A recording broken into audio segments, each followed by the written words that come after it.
Hey guys, this is Eric Weingart with Weingart Racing. Today's video is about the difference in ET that this truck did going from gas to methanol. And I'm going to give you a complete rundown. You get to see data logs, as much information I can. You'll get to see a video from inside the truck. You'll get to see the runs, the time slips, pretty much a whole bunch of stuff. So it's going to give more information than you probably are used to seeing, and hopefully you can get some useful knowledge out of this video. But if you're new to my channel, this will all be new to you. But if you're existing ones, you've probably heard me talk about the truck quite a bit. So this beginning part, you may not need to hear, but other people are gonna ask, and just to save me from having to type so many comments, I'm gonna go ahead and recap what the truck is, what's been done, and that sort of thing real quick. And then we'll get to how it actually, what the difference really was. Okay, we'll start off with the power plant itself. Now this is a 355 small block Chevy. It has a SCAT 4340 crank. It's got SCAT I-beam 4340 rods with ARP 2000 cap screws. SRP Professional Series pistons. They got a dome on them, but the compression ratio only yields at 11.9. It's got my set of my ported Brodix Dragon Slayers on it. I think on the 4030 board, which is what this is, it only flowed 324. I say only because that's actually pretty good. The heads themselves are very big. They're 241 cc's when they're finished. They got a 208 intake valve, 1600 exhaust valve, although I did do a hollow stem intake valve on this. For camshaft, it's a solid roller camshaft. It has a 780 lift on intake and I think 680 or something on exhaust. It's a 252 degrees duration on intake and 258 on exhaust on a 108 lobe separation. Let's see. It's got a Brodix BM1000 intake. I ported on it. And the carburation, both of them, both gas and methanol, were both 1000 CFM. Both carburetors were done by Mark Widener. I do run an MSD ignition system, 6AL2. I didn't even change plugs from going to methanol to gas, in case you're wondering. These headers themselves are 1 3/4 step to 1 7/8, and they do have a merge collector. This will play a part in the video because one of the things I did test was extensions, because someone said, several people have said, you know, if you put extensions on, it's gonna make a huge difference. We're gonna have to find out if it made any difference. That's the engine. Now, the transmission is a BTE Power Glide. It's their Sportsman transmission, and it's got their aftermarket case and all that. It does have a trans brake, 1/8 first gear, and it has a TCI converter that was redone by Ultimate Converters, and it stalls about 5,500.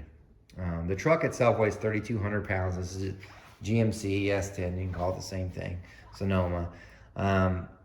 This truck weighs 3,200 pounds, and yes, they can be much, much lighter, but I didn't intend it this way. I actually intended it to drive, and I've driven it about 800 street miles using that engine, which that cam's pretty radical, by the way, which you couldn't tell from the specs, but it also turns a lot of RPM to go anywhere. So like on the highway, it's like 4,000 RPMs. Not an enjoyable ride, but I'd still have done it several times.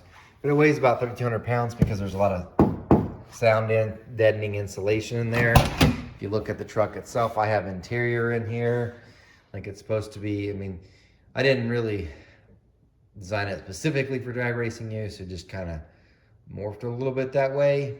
It does have a cage in it too. It does have a carbon fiber drive shaft though. The rear end is a 4.9" by Quick Performance. I have 35 spline axles, but they're hollow stem, and they've also got the Latent flanges. It's got 456 gears. And if you really want to watch another video, you can go back in the past and see what the difference was, because I went from a 430 to a 456 to see if it gained anything. Here's all the stuff in the back of the truck though. You got your battery. Now this fuel cell, I didn't drain it, which I'm not saying it's the dumbest thing you ever do, but it's definitely not very smart. So it still has about 15 gallons of gas in there, which isn't what I ran at all. This is the fuel cell that was used for the methanol. So all of this is fuel system still hooked up. It just is turned off. So there's a ball valve underneath the truck so I could turn off the fuel flow to it. But I didn't drain the cell. And you might say, why didn't you? Well, because I wanted to have the same weight. So when I did comparison, it wasn't because it went faster, because it had less weight. I wanted it to weigh the same. The other thing is I didn't know how it was going to affect the truck, because, you know, fuel does have some weight. So having this weight back here, you know, I want to make sure it still functioned exactly like it was, just had methanol. Now this, of course, did add some weight of course, because you got 5 gallons of methanol and you got a different pump itself, but it's close enough. That's the electric vacuum pump setup. The motor went out again, so I didn't get to use that at all. That's just a trans cooler. So anyway, that's the truck itself. It's a nice truck, runs pretty good. Can't complain about it so much. So there's the rundown of it. I know it's got tires on here now. These are radials, the 275 60-15s, but this is not at all what I used for the testing. So the testing was slick. It was a 28-10-5 from Mickey Thompson. It's not a wide, just a standard. And that same slick was used both on gas and methanol because I didn't want to change a variable and kept it the same. So these are just on here because they hold air better. I would like to have tested with this because the truck has gone faster. I did another video in case you want to go see that of slick versus radial, and the radials are faster, but I did not run it that way. So there's the truck, and that's what it is. And we'll get to some of the times and talk about those in just a minute. So that's it. There's the truck. Now let's talk about the times. The first time slip you're going to see is from in June. So I took it out in June and it had this exact setup on it. 1,000 CFM gas carburetor and slicks on. This is the best run it did on gas with the exact same setup. So everything else was the same, just on gas. That's this slip.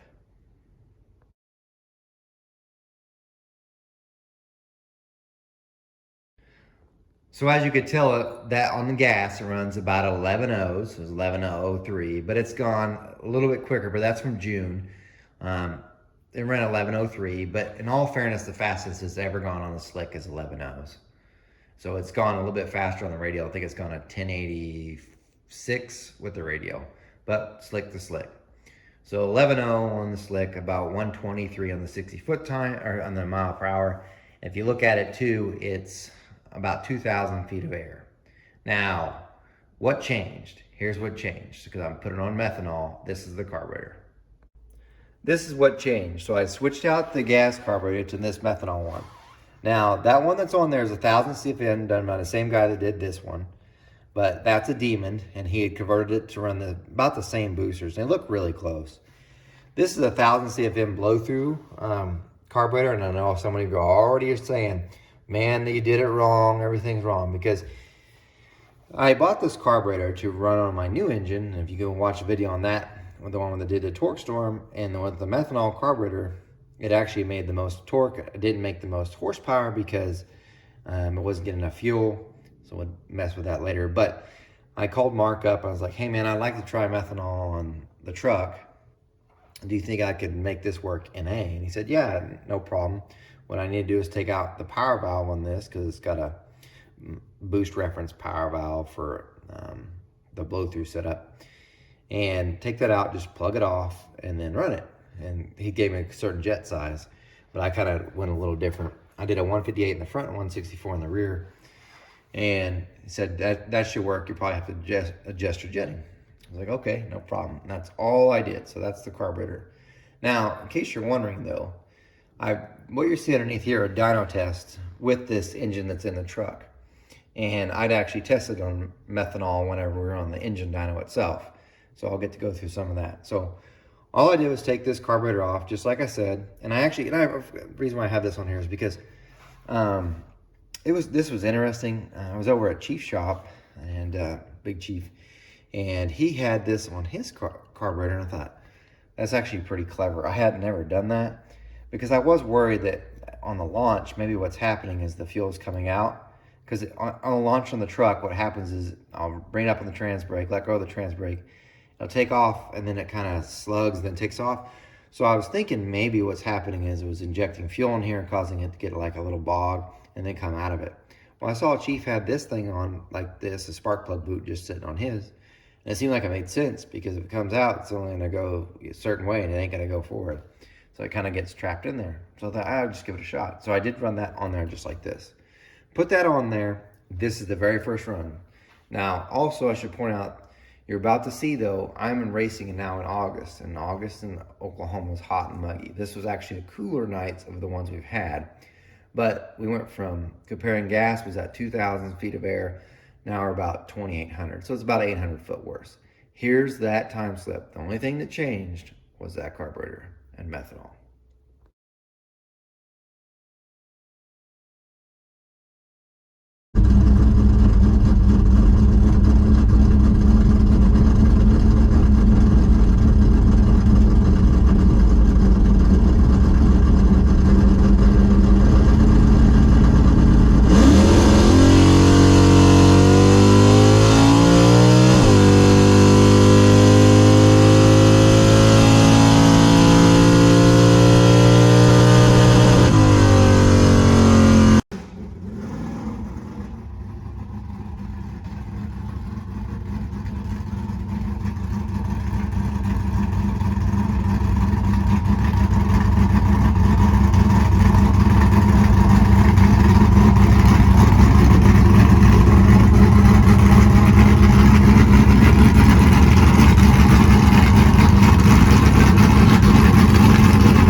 Okay, so you see the time slip, you'll see it went 1084 at 124 and some change.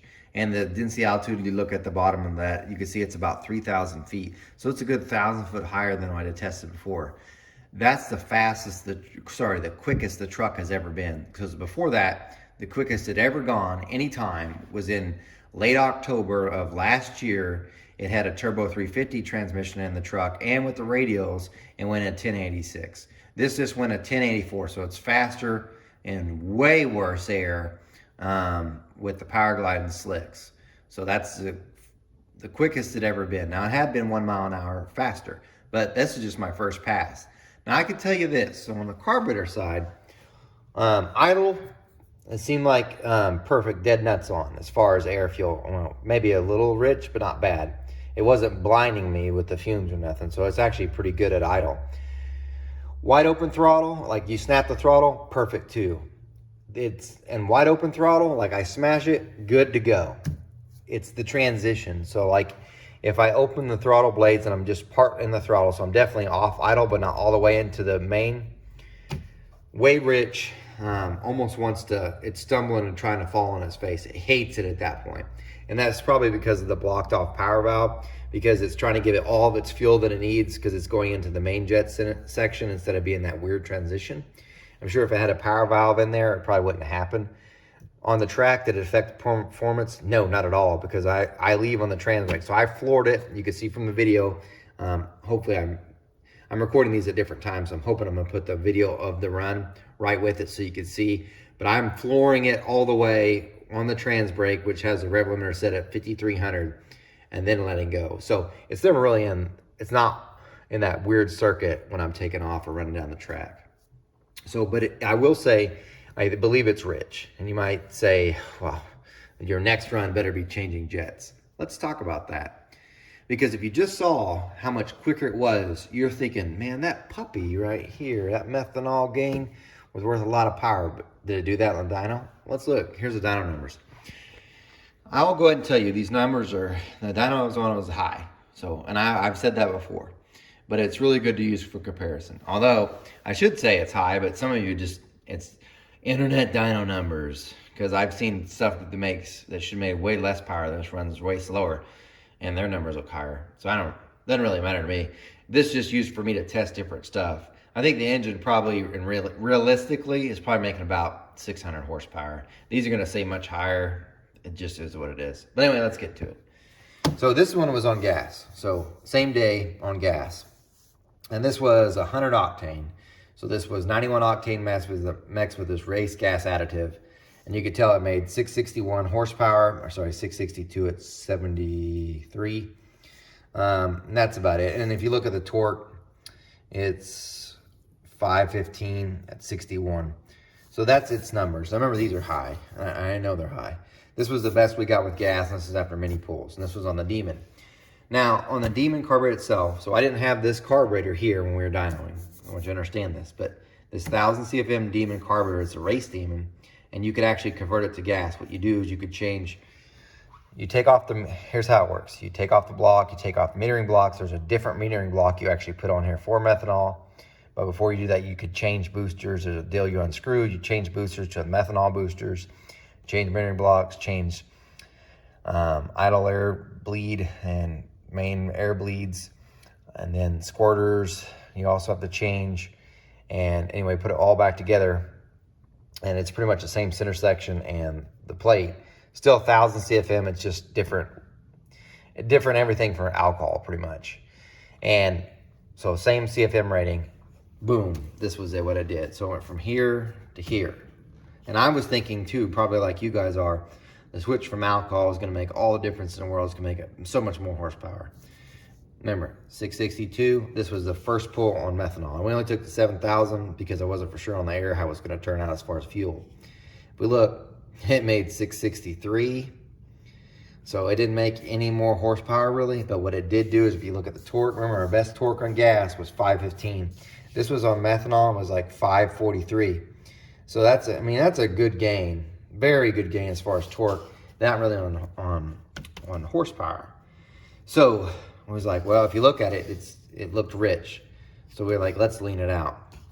So we leaned it out, this was the next pull, and it gained, we left it like this because it was clean enough. We next pull, we took it all the way to 7,500, and it went to 665 or 667.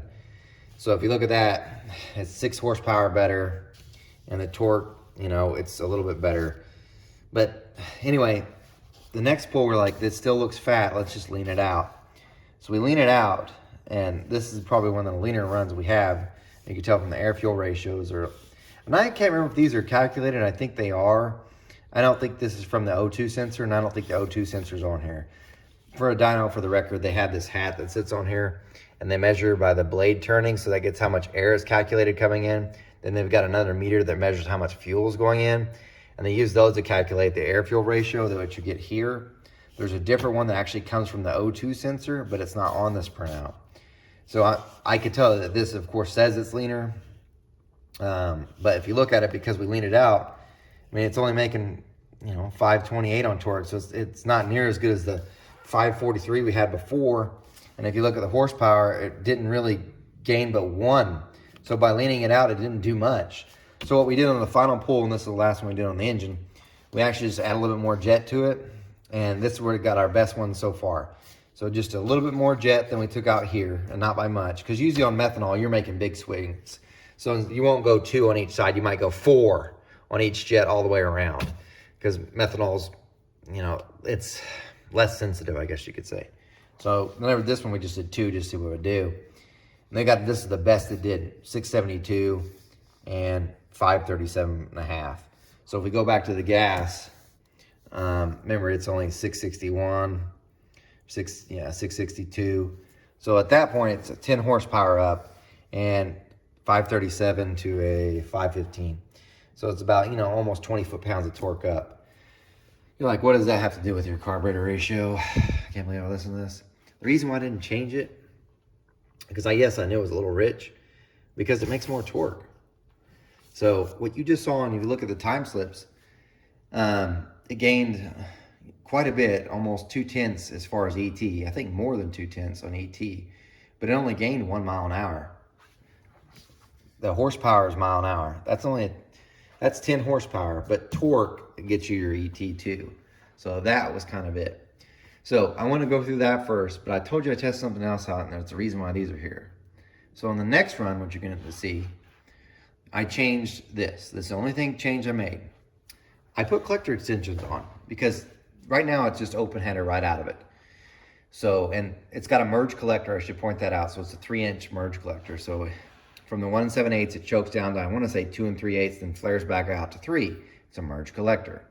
On the driver's side, I've got this right here. This setup right here is on it, and that's the O2. So what I did is I put this on it. So they're about the same height. And this is about 18 inches. So if you measure from here, because remember this part's actually overhanging the collector, from here to here is 18. Because everybody kept saying, you put on some collector extensions, I bet you that's worth some more torque, you're gonna go so much faster. I was like, well, I'll put them on. because there's no way I can load it on the trailer with these on because they kind of hang down. So what did I do? This.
So those extensions were only worth 300ths. 300ths.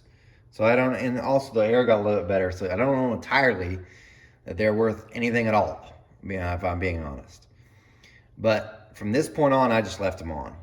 But if you look at it, now this was new pipe when I put it on. This kind of gives me an idea where it should have been. If you look, you can see how it's colored. So this is how it used to look because they're brand new. You can see how blue it is from the coloring. So remember, the header would actually be in right here. So this is coming off the headers. You can see it blue, then it fades out here. Chances are, and if you look, it's even on this one. This was exactly the one that was in the other one. There's a little coloring here. Chances are I probably need to cut it off there. I'm thinking if I cut it off there, it might show a little bit more improvement because that's where the heat's really ending. So I could there. But there is one advantage to having that on like this. The O2 sensor literally is right there. When it's not on, it keeps getting air coming back through just from, there's always a pulse that's coming back through and it messes up the O2 sensor, never reads right. When I put the extension on like this, it's then started reading perfect. So I could actually see what was going on much better. So there is some advantage to that. So I don't, maybe if I get the air fuels or I think right, I'd cut it off and just to see what will happen. I don't know, something else to try. But you might say, well, did you do anything else after that? You bet I did. Next, I was like, you know what? Let's just start doing some different stuff. So first thing I did after this, very next run, here's what I did. All of this time, the launch had been set at 5,300. This time I brought it up to 5,500 RPM for launch. And I kept bumping the rev limiter at the end of the track. And to be quite honest with you, I didn't need to. I'm used to seeing this little orange triangle, this like a slow moving emblem that's at the end of the quarter. Well, I think last week they had that No Prep Kings. I think someone took it out and they just didn't put it back. So I didn't see it. So I think I'm overrunning the track. I know I am. But so anyway, I turned up the rev limiter from 78 to 8,000 and just did another pass. That's this pass.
So essentially it ran the same time, 1076 with the 6 and 125.05 instead of a 125.10. And that's what I mean, like maybe that cone was moved just a little bit to throw off the time, because that's really, really close to what the previous pass was.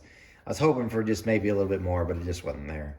I do think if I had changed some jetting, maybe if I'd gone into it and started dicking with it, I probably could have got to pick up more ET. And honestly, I probably should have. And part of me is like, it gains more torque being richer. That's what I was trying to get to. So having it richer, it gains torque, and I need the torque to go.